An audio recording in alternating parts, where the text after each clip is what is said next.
everybody's like that when they get back. Everybody wants to become a psychic healer. Like they want to do all this weird they just do, man. I'll be honest.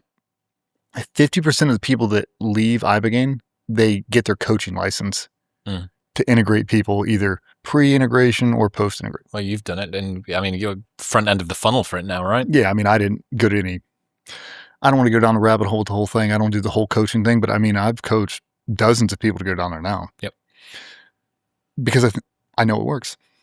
I mean, I've tried everything. I've done stellate ganglion blocks. I mean, 14-inch needles. I've done 2 SGBs. I've done everything, dude. I've done everything that you could possibly do. SGB's fucking gnarly. Yeah, right. It's fun. That's better. That one actually worked. Stellate ganglion block didn't do anything for me except give me a droopy eye for 8 hours. It is kind of funny. The droopy eye is funny. Yeah. Do you get both sides? Do you one after the other, or do you just get one? You would have done it on separate days. You wouldn't have done them together. I did 3 total. You must have got both sides. There's no way that they would have done 3 on the same side. No, they didn't. Just 3 on the same side. Yeah. Dude, I didn't feel much benefit, but I was also heavy doped up then too. That might have managed to counteract it a little bit. Yeah. There's an interesting one for me with the stellate. One thing that I wish that I hadn't done, I was using laughing gas. I was using Nox while it was happening.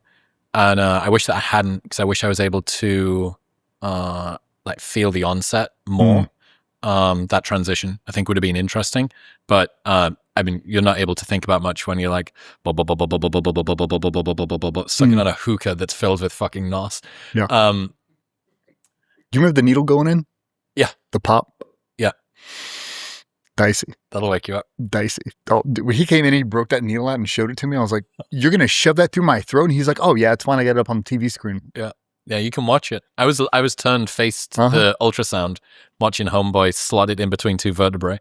Yeah, it's fun. One thing that I did get from that, which was interesting, my HRV went up by about 40% overnight, and it held for months. Wow, that was pretty interesting. May also explain just how tuned up some bits of my nervous system were. It's interesting. It's interesting, man. You know, I'm in Austin, which is kind of the home of the psychedelic spiritual tourist. And it's given me an interesting relationship, I think, to using psychedelics for healing. In some ways, it has made it more normalized, but in other ways, it's made it feel a little bit more like a fashion accessory. And to anyone else that's ever been in a communal sauna here in Austin, they know exactly what I'm talking about. I'm talking about the fucking ancestral trauma that they felt through their animus. I'm like, I saw you in here 2 months ago, and you're the same asshole that you were from back then. Yeah. And that's the integration side, but I don't think I've ever heard anybody talking about Ibogaine. So there may be a dose or a compound or a plant that you can take, which is inescapable from an integration perspective. But what made me think about the SGB was the integration window that you have for the SGB is real important, right? 6 weeks after that, within 6 weeks after that, that's sort of re-imprinting.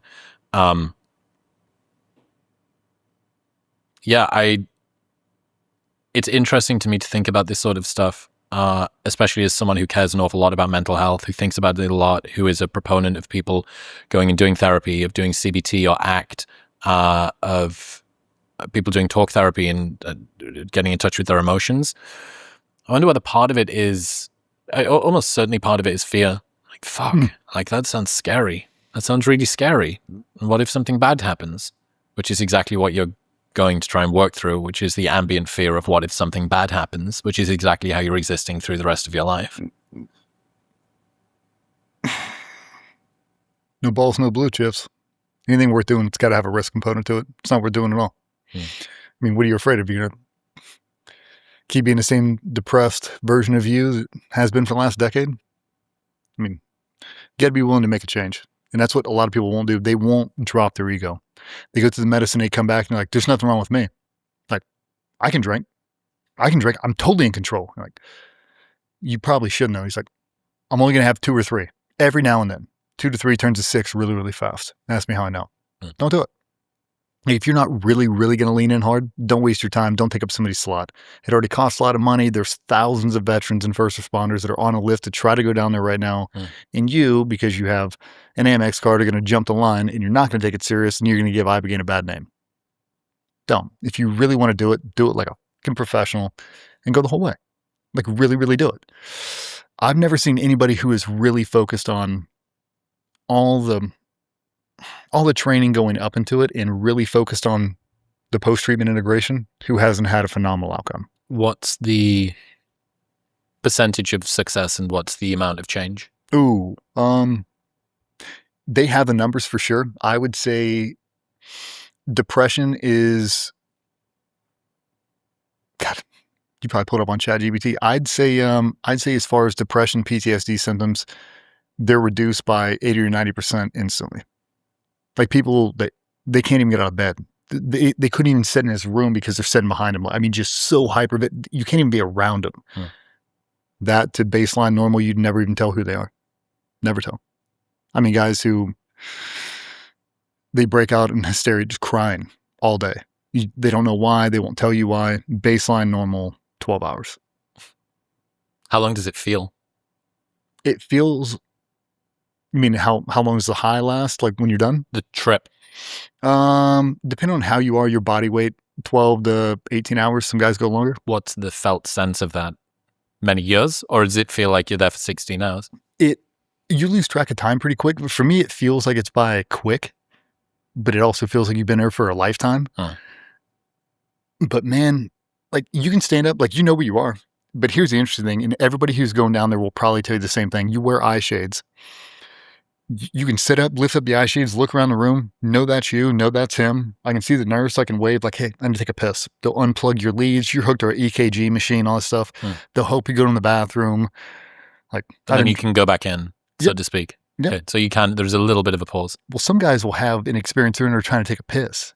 And now they're like swirling around, they're screaming, like they're in the thing. Yeah. But the weirdest thing is, guys will talk about it. You'll be sitting there and all of a sudden you'll hear your neighbor. He'll say something. You'll look over at him and you're like, what?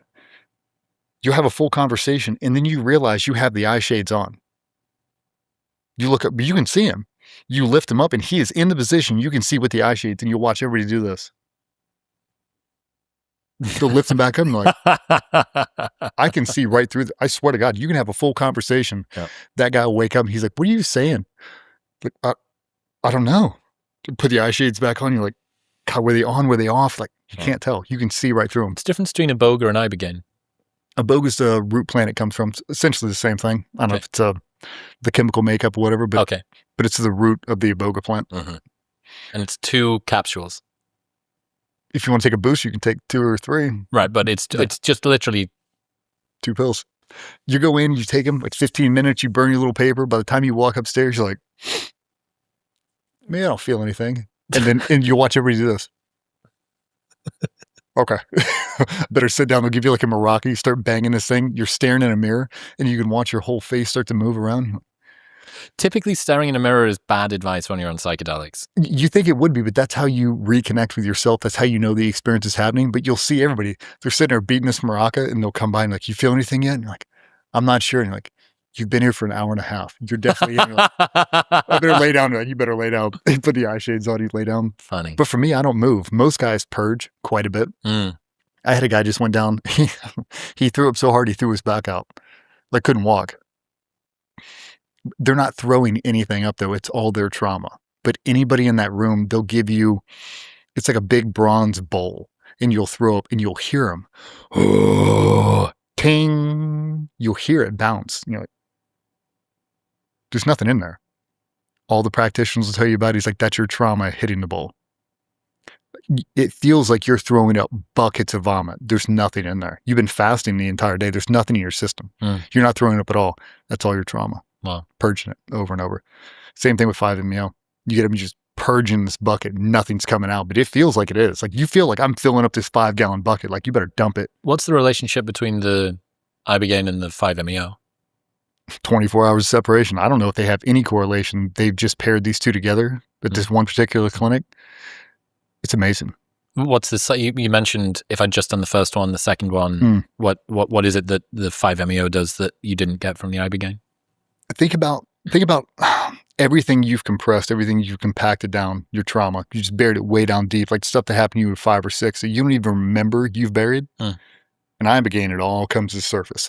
It gives you a photographic memory from the past. Like you relive it all. Like it's on the forefront of you. Things you never thought you'd remember. You relive them right then, right there. And now it's flipped. So all the present trauma is now at the bottom. All the stuff in the past is up top. And now you can't get away from it. I would just go home with that. I don't want to go home with that. The 5-MeO lets you strip it all away. So when you smoke that, it empties your cup. It dumps it all in one shot. It's like you feel 15 pounds lighter. You wake up next morning, you're like, I feel amazing. I'm not on any drugs. I'm stone cold sober. I got no nicotine, no caffeine, no drugs, no alcohol. I've never felt better in my entire life. Even though my life is in chaos. I feel like that meme. Everything's just on fire. Yeah, I'm fine. I'm fine. I'm good. Yeah, man. It's great. It is so wild, dude. It is. I'm really happy for you, man.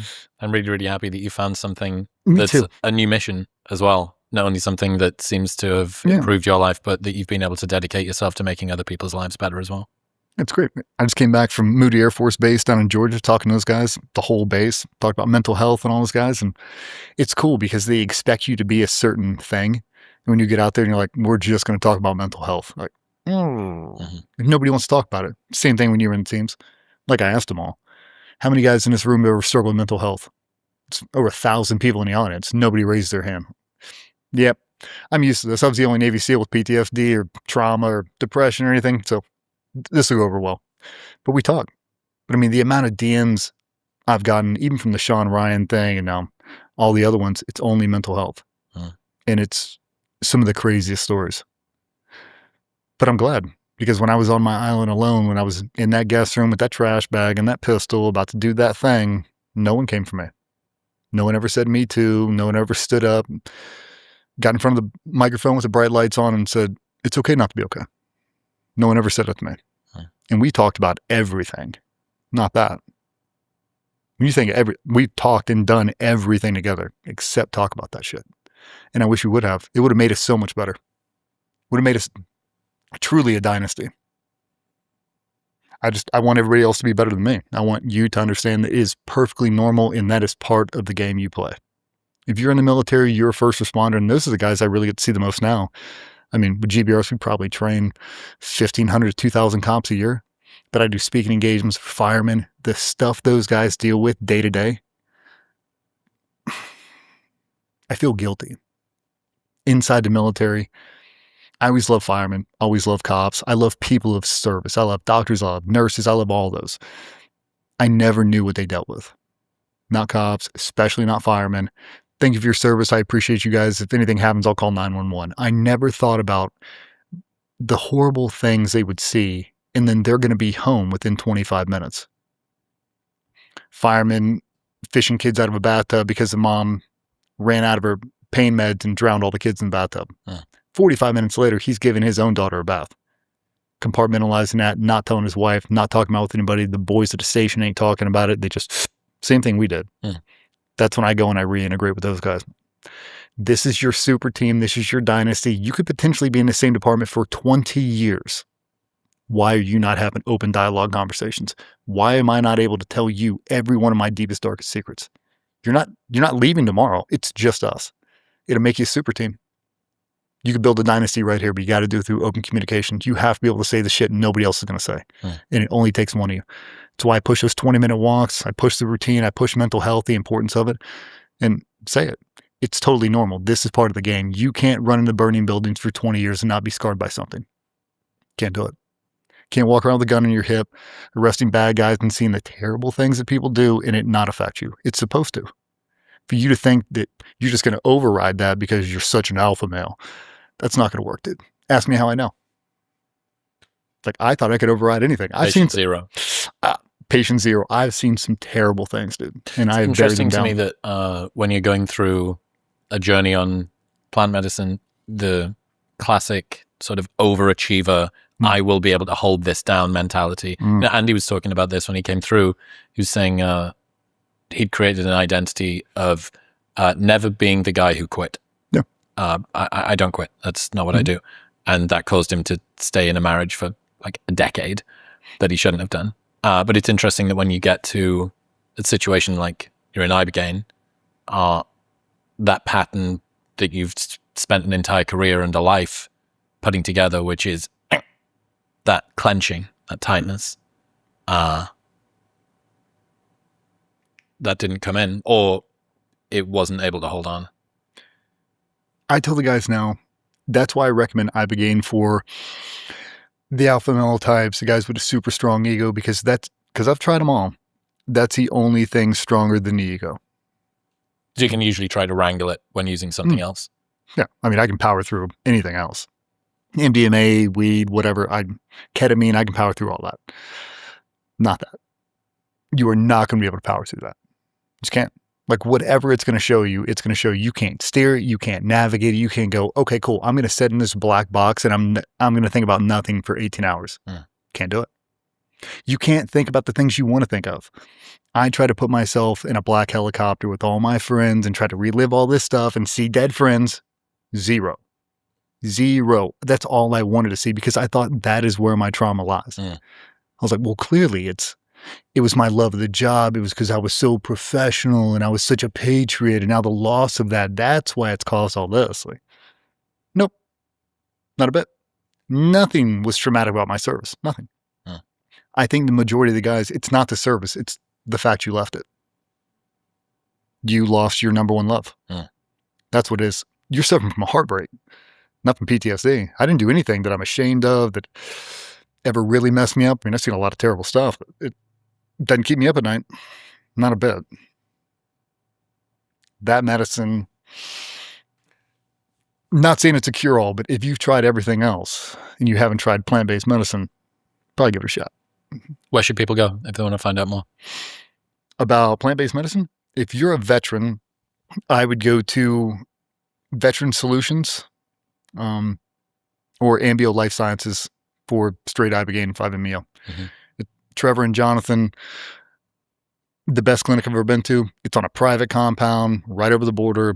They've got shuttles running back and forth. It's super safe. Best food you're ever going to eat. I mean, Michelin quality food. Amazing. In-ground pools overlooking the ocean. It's an amazing facility, but it's probably a 25-person staff. They've got multiple houses that are running consecutive, and they do it all week. It's a cure-all, man. They do the sweat lodge. They do everything. If I had to give anybody a gift, to be the power of a 20-minute walk, and if you have tried everything, call Ambio Life Sciences. Changed my life, man. That and marry a unicorn. It's a beautiful story, man. I'm really glad that you're still here. Yeah, me too. Where should people go to keep up to date with everything you're doing as well? You can check out GBRS Group on all the social channels, YouTube, Instagram, all that. If you're trying to find me personally, it's DJ Shipley. I am only on Instagram. I don't do anything else.